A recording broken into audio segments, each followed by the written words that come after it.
Assalamualaikum warahmatullahi wabarakatuh. Saya Fatima Arida dari kelas 12F. Di sini akan menjelaskan tentang materi fisika kelas 12 radiasi gelombang elektromagnetik. Nah, pertama kita akan bahas tentang gelombang elektromagnetik. Apa sih gelombang elektromagnetik? Gelombang elektromagnetik adalah gelombang yang dapat merambat tanpa medium. Artinya, gelombang elektromagnetik dapat merambat di ruang hampa.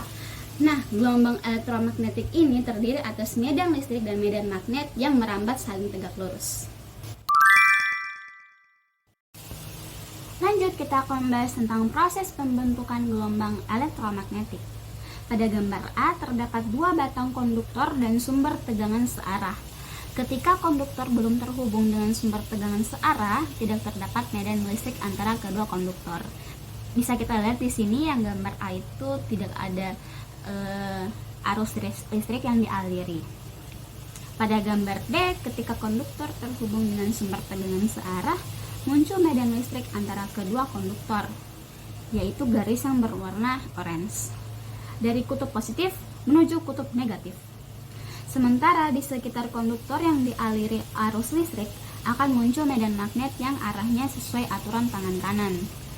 Sebelah kanan konduktor arah medan magnetnya masuk bidang, sedangkan sebelah kiri konduktor arah medan magnetnya keluar bidang.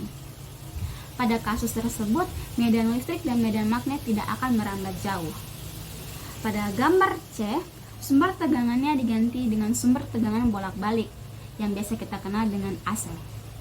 Ketika arus listrik mengalir pada konduktor, muncul medan listrik antara kedua konduktor dan muncul medan magnet di sekitar kawat berarus. Oleh karena sumber tegangannya bolak-balik, maka arah arusnya berubah. Arah medan listrik dan medan magnet yang dihasilkan juga berubah. Perhatikan bahwa pada gambar C, kutub positif konduktor berada di bagian atas. Oleh karena itu, arah medan listrik dari kutub positif ke kutub negatif, dari atas ke bawah. Sementara medan magnetnya untuk sebelah kanan konduktor masuk bidang gambar dan sebelah kiri konduktor keluar bidang. Pada gambar D, arah arusnya berubah. Akibatnya, medan listrik dan medan magnet dari arus yang sebelumnya akan merambat menjauh karena terbentuk arah medan listrik yang baru, yaitu dari bawah ke atas. Arah medan magnetnya juga berubah, yaitu sebelah kanan konduktor keluar bidang gambar dan sebelah kiri konduktor masuk bidang. Begitu juga ketika arah arus berubah kembali, akan terbentuk lagi medan listrik dan medan magnet yang baru.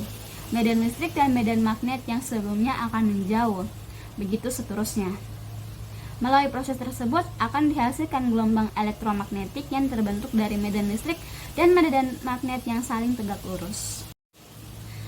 Nah, kita bisa lihat di sini di gambar gelombang elektromagnetik yang terbentuk dari medan listrik dan medan magnet yang saling tegak lurus. Nah, setelah kita membahas tentang gelombang elektromagnetik dan juga proses pembuatannya, sekarang kita akan bahas tentang jenis-jenis gelombang elektromagnetik. Nah, jenis-jenisnya ini berdasarkan panjang gelombang dan juga frekuensinya. Nah, jenis yang pertama yaitu gelombang radio. Gelombang radio memiliki frekuensi terkecil dan juga panjang gelombang terbesar dari antara jenis-jenis gelombang elektromagnetik yang lain. Nah, salah satu pemanfaatan gelombang radio itu dibuat menjadi radio dengan cara mengirimkan sinyal secara radiasi dan modulasi. Dampak dari gelombang radio ini dapat memicu katarak pada mata jika terus-terusan terpapar gelombang radio. Nah, jenis yang kedua yaitu gelombang mikro. Gelombang mikro ini memiliki frekuensi sebesar 10 pangkat 10 Hz dan juga panjang gelombang sekitar 3 mm. Nah, gelombang mikro ini biasa dimanfaatkan sebagai radar di pesawat untuk mendeteksi objek-objek di sekitar pesawat. Radiasi gelombang mikro ini dapat memberikan efek mempengaruhi sistem saraf pusat. Gejalanya itu seperti mata lelah, sakit kepala, dan juga gangguan tidur. Nah, yang ketiga yaitu sinar infrared. Sinar infrared ini adalah gelombang elektromagnetik yang memiliki frekuensi antara 10 pangkat 11 Hz sampai 10 pangkat 14 Hz dengan panjang gelombang yang lebih panjang dari gelombang sinar tampak. Sinar infrared biasa dimanfaatkan sebagai remote control barang elektronik, contohnya seperti TV dan juga VCD. Dampak jika kita terkena sinar infrared itu terutama pada kulit dapat memicu timbulnya sel kanker. Yang keempat yaitu cahaya tampak. Cahaya tampak ini adalah gelombang elektromagnetik yang memiliki frekuensi sekitar 10 pangkat 15 Hz dan juga panjang gelombang sekitar 400 nanometer hingga 800 nanometer.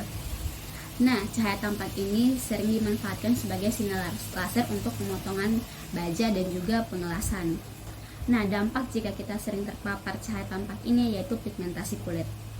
Nah, yang kelima yaitu sinar ultraviolet. Sinar ultraviolet ini memiliki frekuensi antara 10 pangkat 15 Hz sampai 10 pangkat 16 Hz dengan panjang gelombang berkisar 10 nanometer hingga 100 nanometer.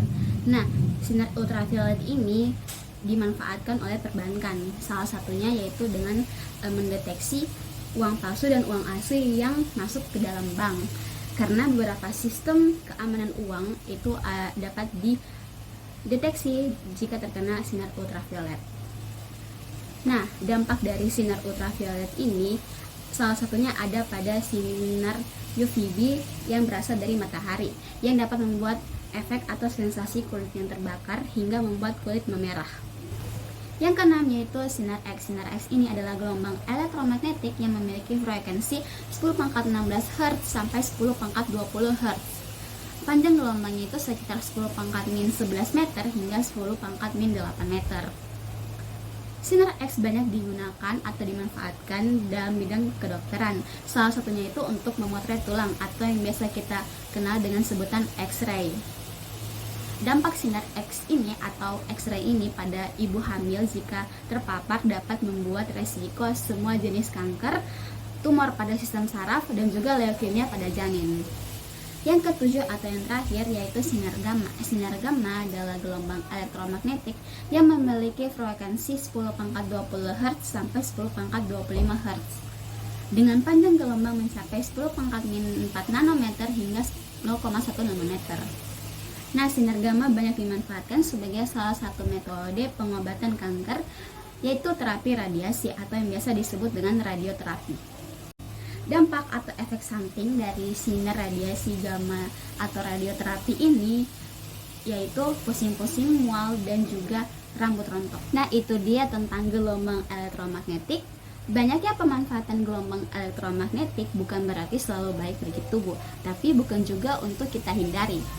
Sekian dari saya, wassalamualaikum warahmatullahi wabarakatuh.